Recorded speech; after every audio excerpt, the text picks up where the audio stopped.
장애인 문화복지신문 제416호 제7면 기사입니다. 남양주시 장애인 복지관 2024년 장애인 복지 일자리 사업 실시. 남양주시 장애인 복지관 관장 길재경 은 지난 25일 18세 이상 및 위협된 중증장애인에게 일자리를 제공해 사회 참여를 촉진하고 소득 보장을 지원하는 2024년 장애인 복지 일자리 사업 오리엔테이션을 진행했다. 이날 오리엔테이션에는 사업 참여자 54명이 참석해 참여조건 합의서 등 관련 서류를 작성했으며 복지 일자리 사업 사업 안내 장애인 인식 개선 교육 성희롱 예방 교육 안전 보건 교육 근무 시간 안내 및 일지 작성 방법 등 취업에 필요한 필수 교육이 진행됐다. 길재경 관장은 2024년 장애인 복지 일자리 사업 참여자들은 각자의 위치에서 최선을 다해 주시길 바란다라며 지속적인 모니터링을 통해 참여자들의 의견에 귀를 기울이고 앞으로도 지역사회 장애인의 자립 지원을 위해 최선을 다하겠다라고 밝혔다. 2024년 장애인 복지 일자리 사업은 한 해 동안 운영되며 사업 참여자들은 바리스타, 사서보조, D&D 케어 등 다양한 직무로 남양주시 육아종합지원센터 장난감도서관, 희망케어센터, 별빛 유치원 등 총 22곳에서 근무하게 된다. 자세한 사항은 남양주시 장애인 복지관 직업지원팀, 다만 전화기 070-4880-3435으로 문의하면 된다. 4. 경기도지체장애인협회 남양주시지회, 장애인 전용 주차구역 홍보 활동 시작. 4. 경기도지체장애인협회 남양주시지회, 회장 최만석 는 지난 29일부터 관내 장애인 전용 불법 주차 민원이 많이 발생하는 지역을 대상으로 대대적인 홍보 활동을 펼치고 있다. 장애인 전용 주차구역은 보행에 어려움이 있는 장애인들이 안전하고 편리하게 주차할 수 있도록 마련된 공간이나 주차 가능 표지는 있으나 보행 장애인이 탑승하지 않고 주차하는 경우 비장애인 차량이 장애인 주차구역에 주차하는 경우 장애인 주차구역 주차선을 침범하는 경우 차량 번호와 표지에 기재된 번호가 다른 경우 장애인 전용 주차 출입구를 가로막는 경우 등 다양한 장애인 전용 주차구역 관련 위반 사항이 발생하고 있다. 이에 4. 경기도지체장애인협회 남양주시지회는 장애인 전용 주차구역의 올바른 이용에 대한 홍보를 위해 장애인 일자리 사업, 복지 일자리, 장애인 전용 주차구역 홍보 직무에 10명을 채용하고 장애인 전용 주차지킴이 운영을 시작했다. 또한 올바른 장애인 주차 표지 사용 방법 및 장애인 전용 불법 주차 과태료 안내물을 제작해 일반 시민들이 부주의로 과태료를 납부하지 않도록 적극적인 홍보 활동 및 캠페인 활동을 전개하고 있다. 최만석 회장은 장애인 전용 주차구역 개도 및 홍보를 통해 보행상 어려움을 겪는 장애인의 주차 및 이동 편의를 증진시키고 취업이 어려운 고령 장애인에게 일자리를 제공해 적극적인 사회 참여와 소득에 도움을 줄 수 있도록 노력하겠다라고 말했다.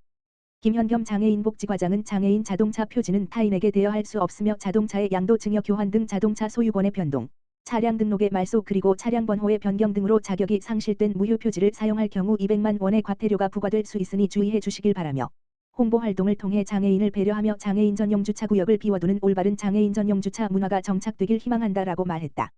민주평화통일자문회의 남양주시 협의회, 취약계층 위한 후원금 전달.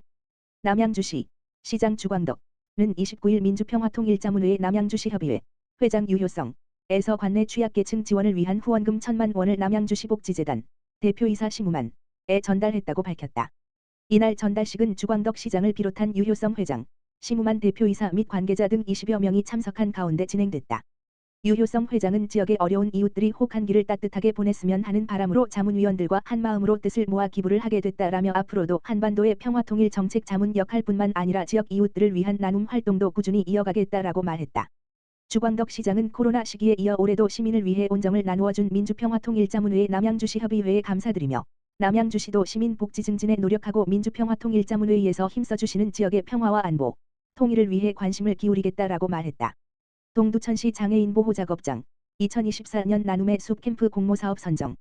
한국장로교복지재단 동두천시 장애인 보호작업장 시설장 이준서 은 한국산림복지진흥원 국립횡성숲체원에서 주최한 2024년 숲체험 교육사업 나눔의 숲 캠프 공모사업에 선정됐다고 전했다. 산림청 복권기금으로 운영되는 나눔의 숲 캠프는 프로그램비, 숙박비, 식비 등을 지원해주며 장애인 가구, 한부모 가정 등 사회 경제적 취약계층에게 우선적으로 산림복지 서비스를 제공한다.